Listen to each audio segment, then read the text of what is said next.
tal? Buenas noches, ¿cómo les va? Gracias por acompañarnos como todos los sábados en Contragolpe. Bueno, como es natural, por otro lado, la agenda lo impone, vamos a hablar de economía, vamos a hacer un ciclo con economistas, mirando más o tratando de mirar lo más largo posible, no en la coyuntura diaria de cómo cerró el tipo de cambio, sino de problemas que son mucho más estructurales que están afligiendo a la Argentina. Y hoy vamos a arrancar con un ex secretario de Finanzas de un momento clave de la vida del país, que fue, aquella administración de Roberto Lavagna y su secretario de Finanzas, que es Guillermo Nielsen, que nos acompaña en esta entrevista. En un minuto venimos aquí y empezamos a charlar con Guillermo.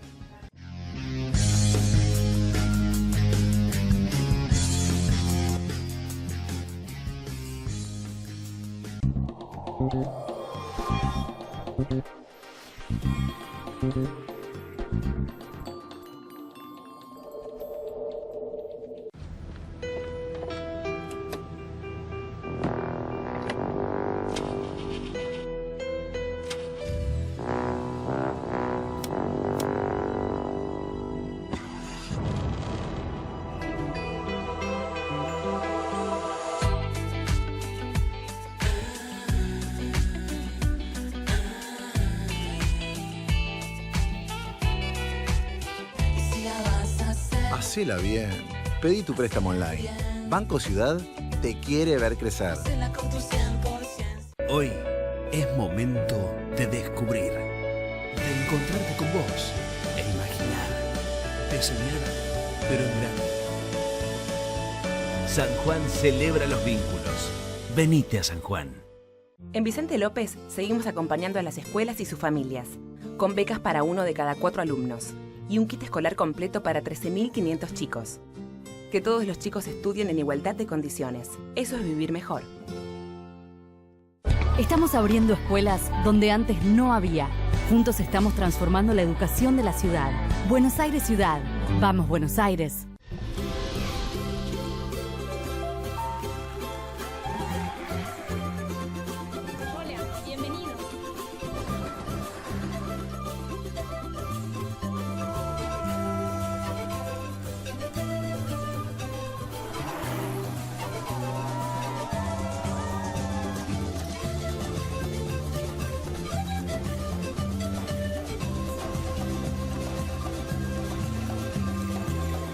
Vienen a visitarnos. Entre todos, hagámoslo sentir como en su casa. Cuando el juego se vuelve una necesidad, deja de ser un juego.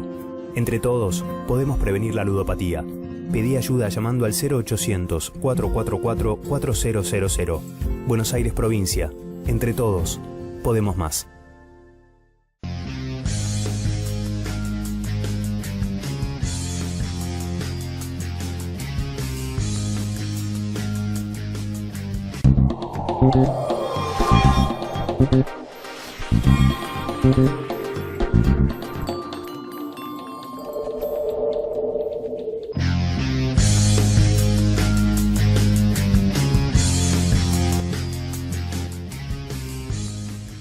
Bueno, Guillermo, gracias por aceptar la invitación, por venir aquí a Contragolpe. Y como decía en el introito, la idea por ahí es más una mirada de largo aliento. Y la primera pregunta es, creo que estamos en un momento de decepción en general que está atravesando la sociedad argentina, porque bueno, cuando hay un cambio de ciclo político se abre una expectativa, o eso generalmente pasa, y ya entramos en el tercer año, de la administración Macri. Ya queda pocos meses para que cumpla sus 4 años de mandato, y francamente los números de la economía, las expectativas, la vida de la gente han ido para atrás, han disminuido claramente. Entonces, ¿te parece que hubo un error de enfoque? ¿Había cosas que cambiar de la otra administración, pero no para hacer esto? ¿Cuál sería tu primera impresión en cuanto al diagnóstico que ellos hicieron y a lo que vos crees que había que hacer? Bueno, digamos, es a beneficio de inventario, ¿no es cierto? Porque ya está hecho y hay ciertas decisiones que tomó este gobierno que van a resultar muy costosos para la Argentina del futuro y muy duras de sacárselas de encima, ¿no? Pero concretamente, a mí me parece que el gobierno tuvo una mirada absolutamente superficial de la problemática económica, que era complicada. Hay que admitir que la herencia que dejó el gobierno de Cristina Fernández era complicada, especialmente el atraso tarifario más la pésima relación con Wall Street. Digamos, esa combinación fue nefasta. Ahora, cuando se hacen cargo, cometen errores iniciales que para mí los marcan en toda la gestión. El gran error fue subestimar la importancia de un ministro de Economía.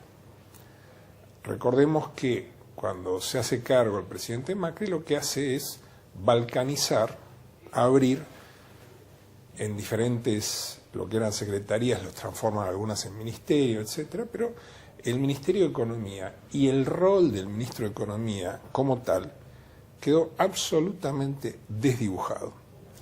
Y en cambio se pone desde jefatura de gabinete una supervisión a la gestión económica por parte de gente sin experiencia macroeconómica. Y la macroeconomía es una especialidad, así como manejar un fondo de inversión es una especialidad, la macroeconomía es también una especialidad. Entonces, de entrada, la primer gran metida de pata fue la devaluación. La creencia de ese momento del gobierno era que los precios internos estaban ajustados por el contado con liqui, que la devaluación era simbólica. O el dólar paralelo, digamos. Sí, el paralelo, que digamos, con un viso de mayor legalidad se daba a través de contado con liqui. Bueno, eso fue un error muy grave, y ese es el primer golpe inflacionario que produce el gobierno, y que el gobierno no lo supo manejar. Esto después se complica con la política del Banco Central. El Banco Central no supo parar a tiempo el tema de las LEVAC, y las LEVAC se los llevaron puestos. Que era una manera que encontró el Estado Nacional para financiar su déficit, digamos. Sí, digamos que ahí había una cosmética de reservas, o sea, se apeló al carry trade para mostrar más reservas de las que realmente correspondía. Más conocida como bicicleta financiera, popularmente, por así decirlo. Se metieron en la bicicleta creyendo ingenuamente que la bicicleta financiera iba a ser beneficiosa para el país. Ahora ahí, Guillermo, ya vos das dos elementos muy interesantes. Coincido, que eso no importa si coincido o no, pero coincido ampliamente en ese mal diagnóstico, que da la impresión que hablan, o como bien decís vos, de ingenuidad o de un, digamos, ideologismo un poco tonto, ¿no? Porque, digamos, también estaba esa creencia de, bueno, como yo o mi movimiento político, mi partido político es pro mercado, claro. Bueno, naturalmente va a haber una corriente de inversión que me va a acompañar. Bueno, ahí es donde viene mi calificativo de ingenuidad, porque si alguien cree que por una simpatía de posicionamiento pro mercado puede hacer algo y eso va a traer los capitales, está totalmente equivocado. En España dicen, no hay nada más miedoso que el dinero. Por supuesto. O sea, acá, cuando estamos hablando de inversiones, estamos hablando de resultados económicos, y estamos hablando de gestión económica. Y acá hubo permanentemente una confusión con la gestión económica. Y voy, digamos, continuando un poquito esto de la apertura del Ministerio de Economía. Una de las cosas más positivas, la única, creo yo, del acuerdo con el fondo, es que puso orden en la gestión económica. ¿Qué es eso de jefatura de gabinete, que Lopetegui, que Quintana? ¿Quiénes son Lopetegui y Quintana? ¿Son ministros? No. Bueno, señores, el fondo acá trata con un ministro, si no es de Economía, será el de Hacienda, y el presidente del Banco Central. Punto. Los que firman los acuerdos con el fondo pasaron a ser el ministro de Hacienda y el presidente del Banco Central. Y esto que parece una tontería, No lo es. No lo es, porque puso orden en un desorden de gestión que caracterizó toda la gestión. Ahora, una observación, digo, en tu planteo, por ahí puede desprenderse la idea de que hay una cuestión para resolver problemas de fondo de resolución jerárquica, por así decirlo, perdón la cacofonía, pero digo, no puede pasar que, está bien, encontrás el orden jerárquico, tenés el ministro que te firma o el secretario de Finanzas que te firma, la relación directa con el prestamista de última instancia, pero al fin y al cabo el programa en aplicación no es el enorme condicionante del fracaso que tenés. Porque digo, por ejemplo, pregunto, el fondo te impone un esquema de banda cambiaria tan amplio.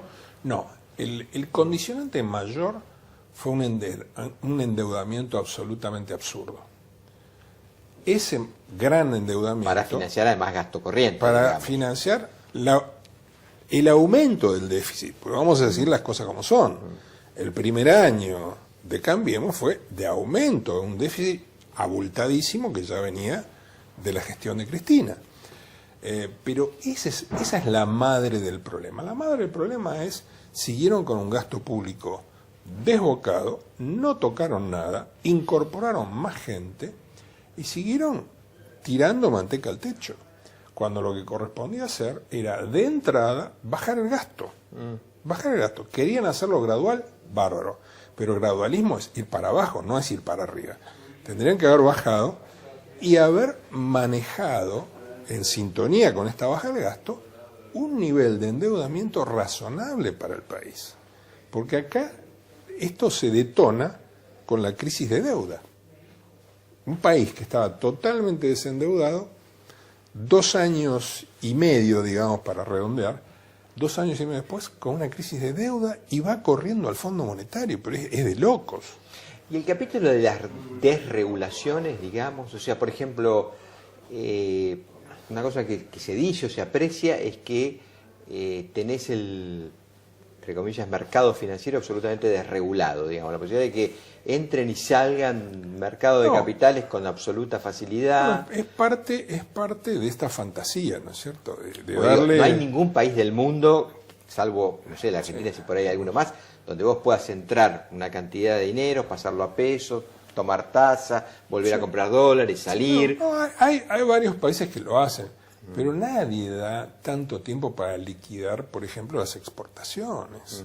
No, es absurdo. Y esa desregulación, digamos, un poco también otra vez ingenua, no es un dogmatismo ideológico en el sentido de creer que el mercado te va a ordenar naturalmente la economía. Ahí yo creo que no son, yo no los noto dogmáticos ideológicamente, los noto confundidos ideológicamente.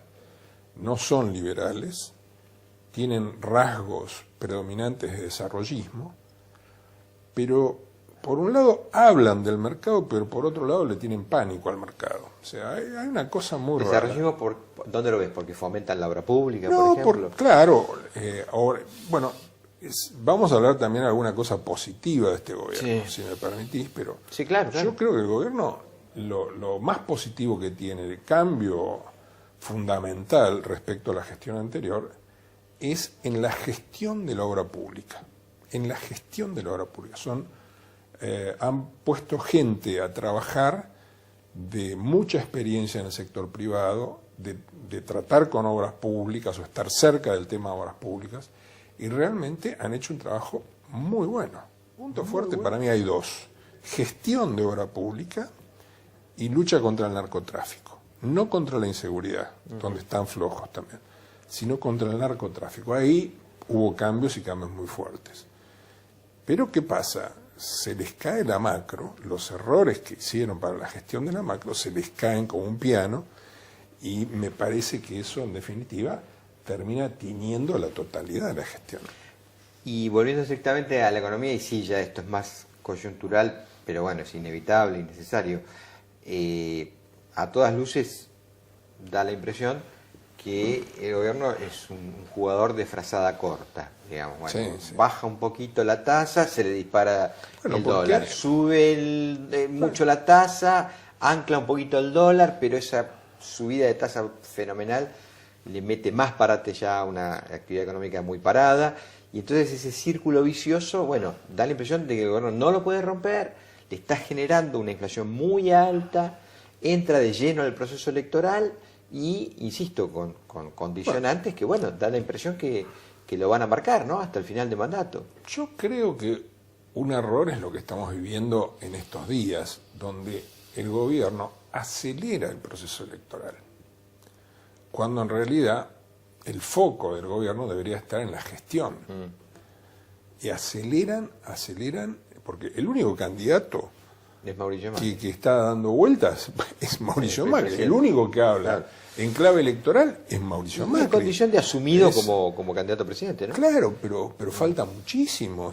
Estamos a principios de abril. Pero ¿no te da la impresión que la propia dinámica, digamos, de la crisis lo está poniendo en ese A ver, lugar? pero digamos? vamos a la dinámica de la crisis, porque a mí me parece que hay algo que es fundamental entenderlo. Acá, a través de los errores de gestión, lo que ha hecho el gobierno es erosionar su credibilidad. Esta sucesión de errores, que muy sintéticamente lo conversamos, pero esto ha minado la credibilidad.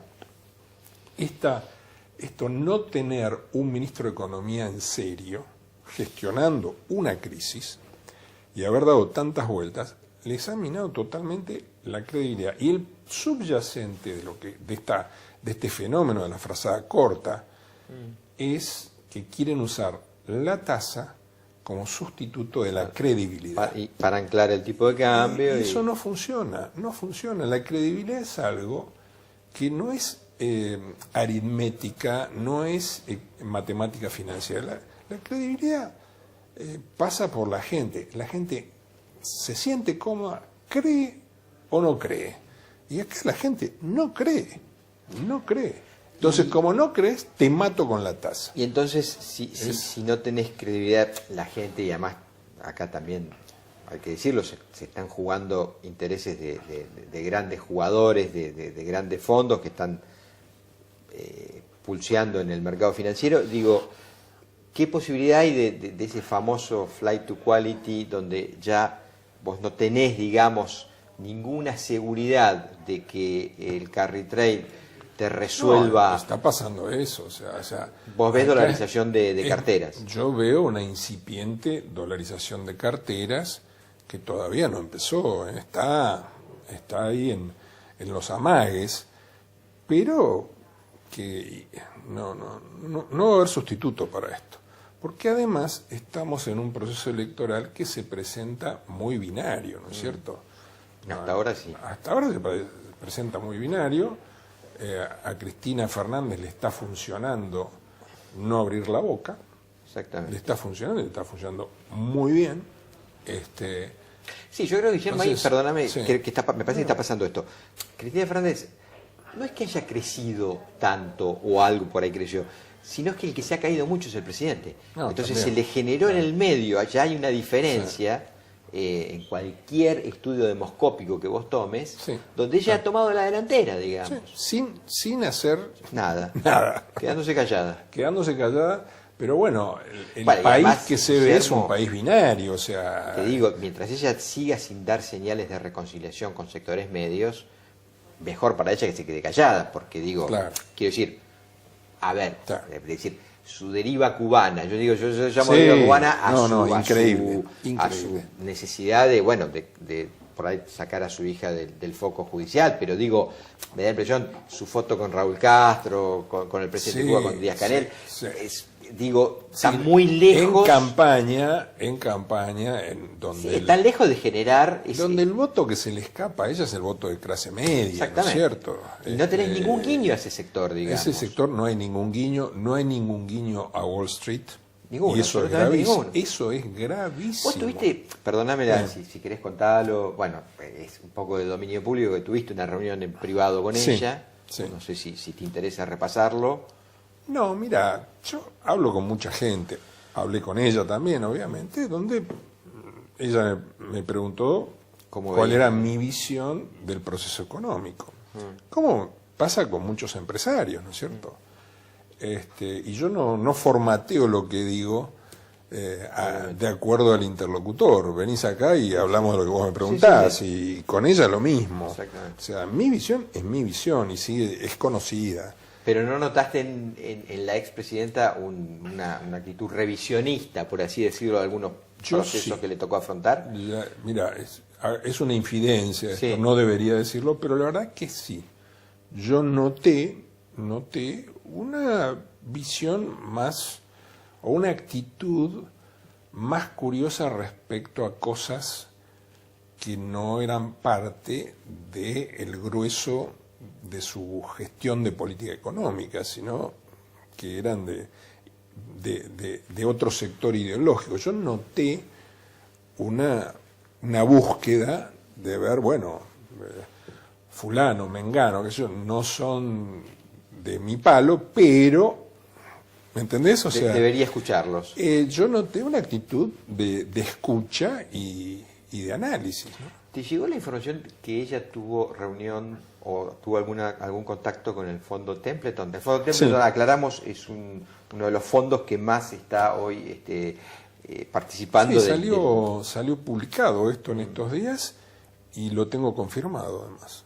Ella se reunió, no tengo detalles de lo que fue la charla, pero escúchenme, es muy fácil imaginar una charla de estas características. Bueno, el tenedor de bonos default sí, default claro, no. Argentina va a ir de frente al default, claro, o Argentina va a tratar de hacer un esfuerzo. ¿Cómo va a ser con el fondo?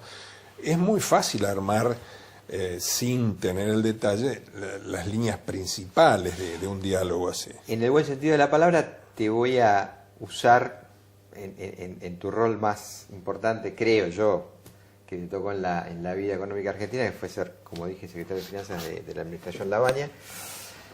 Y el otro día hablaba con un empresario que me dice, mirá, la mirada que tenemos es con tres candidatos. Si Macri repite, es rollover, que por ahí después te pido que lo traduzcas un poquito más a la vida cotidiana.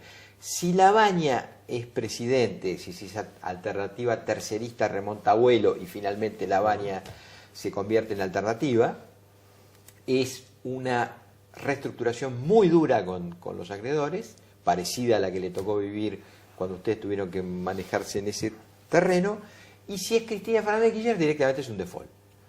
No compartís esa mirada. Yo no comparto esa mirada, comparto esa mirada, pero para nada. Yo lo que sí estoy convencido es que Argentina debe hacer un esfuerzo muy grande por no defaultear. Está bien que no la dejan fácil, porque este gobierno, la verdad que no la deja fácil. Digámoslo claro, tiene unos perfiles de vencimiento de Argentina. Tiene unos perfiles de vencimiento horribles, yo diría, cuando no eran problemas. De muy alto incumplimiento, probablemente, ¿no? Bueno, pero estas cosas, yo no veo que se pueda repetir una situación como la que tuvimos que enfrentar entre el 2002 y el 2005 con la reestructuración. No lo veo parecido para nada. No lo veo para nada. Sí veo como rasgo distintivo más fuerte que Lavagna tiene una visión de crecimiento de la economía argentina y de poner, liberar las fuerzas del crecimiento que la Argentina tiene, cosa que este gobierno no lo veo así. Con Cristina, la verdad que no sé. Entiendo que en esa búsqueda está apuntando a generar más riqueza, sin duda. Pero yo no veo, me parece que cuando hacen esas inferencias, una reestructuración dura, eso no tiene nada que ver con nada. Las situaciones hoy son otras y la Argentina, habiendo hecho esa reestructuración que se vio obligada a hacer, no puede volver a reestructurar de la misma manera. No puede, directamente. Pregunta final, Guillermo. No sé si estás en contacto con Lavagna, si seguís, sí. Pero, bueno, has trabajado codo a codo con él y entonces, como decíamos, aparece como una figura, de consenso, precisamente. Está buscando queriendo consenso, superar... sí. digamos, esas dos miradas tan antagónicas y que creo yo claramente ya superadas para la vida económica argentina, porque han demostrado que no resuelven los problemas de fondo, y parece ser que Labaña, bueno, aparece como una figura balsámica, digamos, dentro de ese esquema, ¿no? ¿Te da la impresión que esa opción, ya es una pregunta más política, ¿no? ¿Puede reventar vuelo? ¿Hay tiempo para eso? Yo entiendo que sí, yo entiendo que, y lo veo, yo no estoy en la cuestión electoral. Mi cabeza está... Sí, por supuesto. Pero mi cabeza está en gestión de gobierno. Al día siguiente, ¿qué se hace? Mi cabeza está ahí, no está en toda esta cuestión electoral que yo lo veo como una gran pérdida de tiempo. Ahora, dicho esto, Labaña es la oportunidad que tiene la Argentina de volver a poner en la presidencia a un estadista. Cosa que no ocurre desde Frondizi, ¿no? Desde Frondizi no ocurre. Pero es la oportunidad de poner una mirada de largo plazo. Una mirada de largo plazo. Con claridad de concepto en cuanto a hacia dónde hay que ir. Una mirada de una clase media culta, una clase media que sabe del esfuerzo y que trabaja por el esfuerzo. Con sentido de preservación del estado del bienestar. Con una concepción del Estado y abarcativa. Es de la Argentina del barro en que nos estamos moviendo a esa Argentina que representa Labaña hay un trecho gigantesco. Yo no sé si Argentina de hoy va a estar, digamos, va a ser inclinada por ese lado. Yo creo que sería importante, pero bueno, es temprano todavía. Responde más a una expectativa. Es una expectativa, digamos, y es una constatación sobre la cual yo puedo hablar con propiedad, digamos. Yo lo conozco muy bien, a Roberto. Empírica, digamos. Claro, entonces tiene una visión que no es la visión tradicional, superficial, que mucha gente de la política y de la gestión pública tiene, seamos sinceros, es una gestión mucho más profunda. Ahora, ¿qué pasa en lo electoral? ¿Viste? Esto es otro costal. Es otra historia, Guillermo, gracias por la visita. No, gracias a ustedes por la invitación. Nos volvemos a ver el sábado que viene en Contragolpe.